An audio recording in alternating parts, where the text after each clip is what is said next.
Today, we begin with a trade escalation that U.S. officials, industry experts, and global analysts had feared, tracked closely, and quietly prepared for. A development that unfolded not over months, but in a single day. A single day that sent markets scrambling. A single day that forced emergency consultations in Ottawa and Washington. A single day that reshaped the North American trade conversation overnight. What Donald Trump did today crossed a line that trade institutions and longtime allies had hoped would still hold. And when that line broke, Canada did not hesitate. They responded with defiance, speed, and strategic recalculation. For months now, there had been signals, not official announcements, not formal treaties, just signals that Trump was preparing something economically confrontational. Trump has been transactional, yes, but he has also been consistent in his transactionalism. His trade posture has followed a certain pattern, almost a doctrine. Pressure, threats, tariffs framed as leverage. But what set off alarm bells in Washington and Ottawa this week was that the pattern went silent. Trade analysts who monitor executive signaling and tariff escalation know the indicators. The sudden pause in trade rhetoric, the absence of advance tariff warnings, the lack of coordination with U.S. trade agencies, the abrupt quiet from presidential advisors. All of that went quiet. And whenever Trump goes quiet, it means something is about to get loud. Early today, U.S. trade officials detected what they described as coordinated trade alignment activity, including finalized provisions that had not been publicly disclosed in over a year. These are the kinds of trade moves that governments only formalize when they are signaling something very specific: independence, realignment, or strategic hedging. Observers didn't know which category Canada's move fell into, or whether it fell into all three at once, but what they did know was that Canada was changing trade posture. And when a major U.S. trading partner shifts trade posture without explanation, even by a small measure, Washington pays attention. The response issued by the Trump campaign and allied trade voices tonight was not normal, it was not routine, it was not symbolic. It was urgent. Sources after closed-door economic briefings described Trump's move as deliberate, punitive, and perhaps most importantly, designed to force immediate reconsideration. But leverage only works if the target hesitates. Canada did not. In fact, their response today was among the fastest diplomatic recalibrations we've seen in North American trade relations in decades. Within hours of the tariff threat, Canadian officials reaffirmed their commitment to the China deal.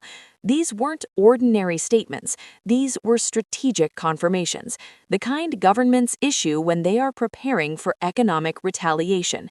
Tonight, trade sources confirmed that Canada finalized trade provisions covering manufacturing inputs, technology cooperation, and market access, including critical supply chain sectors that had recently been under review for what analysts believe was long-term diversification. Canada moved before Trump could apply procedural pressure. They locked in commitments, they secured guarantees, they insulated supply chains that were likely preparing to withstand tariff pressure. In other words, Canada targeted structural exposure, the component that would have made U.S. tariffs maximally effective. This is what made Trump's warning so urgent. Trump's tariff threat wasn't just symbolic, it was actionable. It represented the kind of move that could disrupt North American trade flows if left unchecked.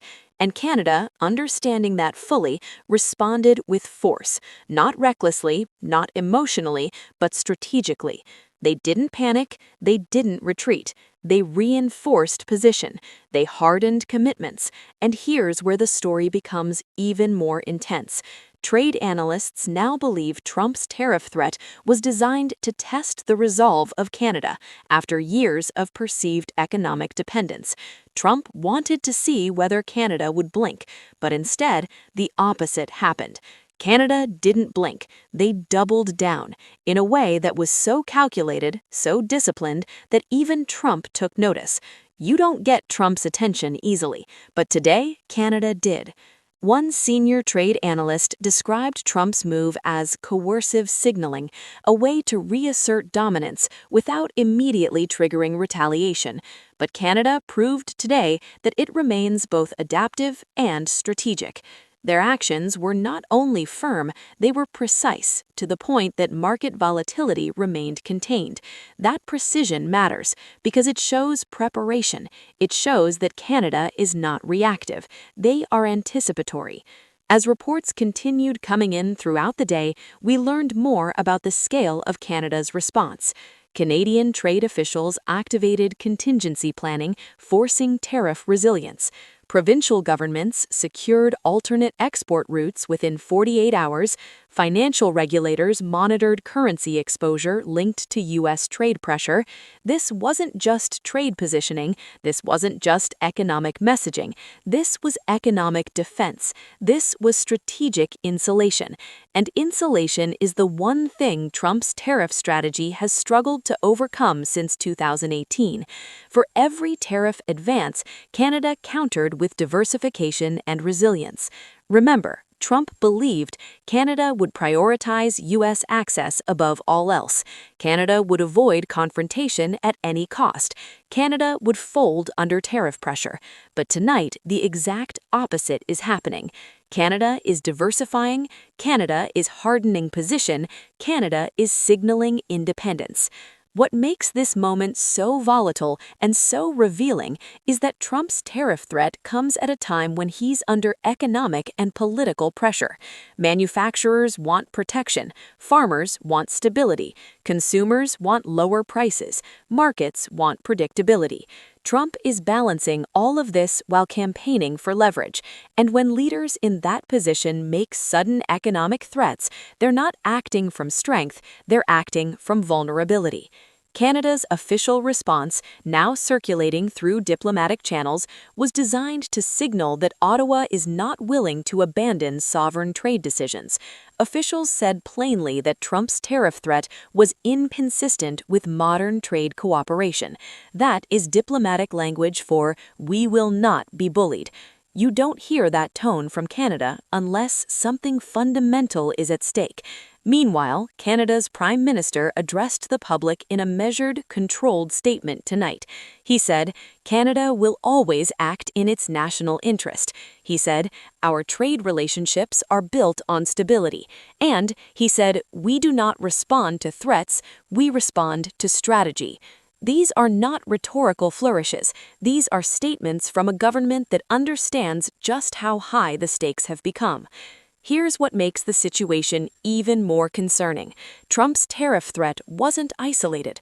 Along with it, campaign advisors escalated rhetoric, trade allies amplified pressure messaging, and economic uncertainty spread through supply chains. All of this happened within the same news cycle.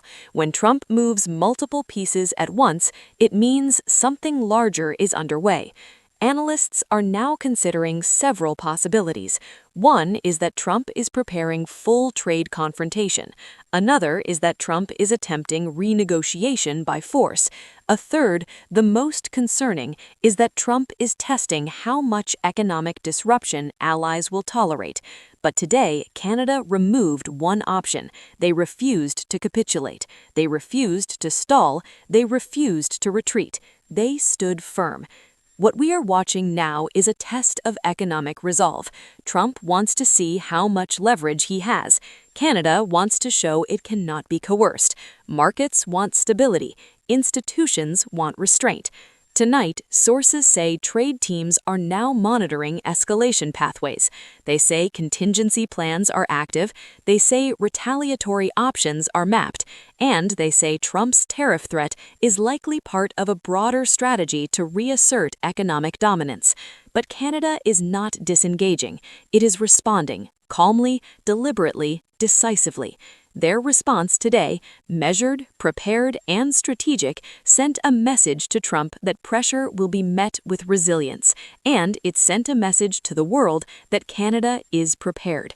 As the days go on, more details will emerge about what Trump hoped to achieve. But what we do know is this: Canada's response was timely. It stabilized markets. It limited escalation. What happens next depends on what Trump does next. If he escalates, this moment will be remembered as a trade rupture. If he recalibrates, Canada has already shown it is ready. And tonight, for the first time in days, Trump appears to be quiet. The trade rhetoric has paused. The messaging has slowed. Too quiet. And when Trump is quiet, it means he is planning. Because tonight, Trump learned again. Tariffs have limits, allies have options, and leverage cuts both ways. This story is far from over, but tonight, one thing is clear. The threat landed, the response mattered, and the next move will shape what comes next. And we'll be here watching every detail.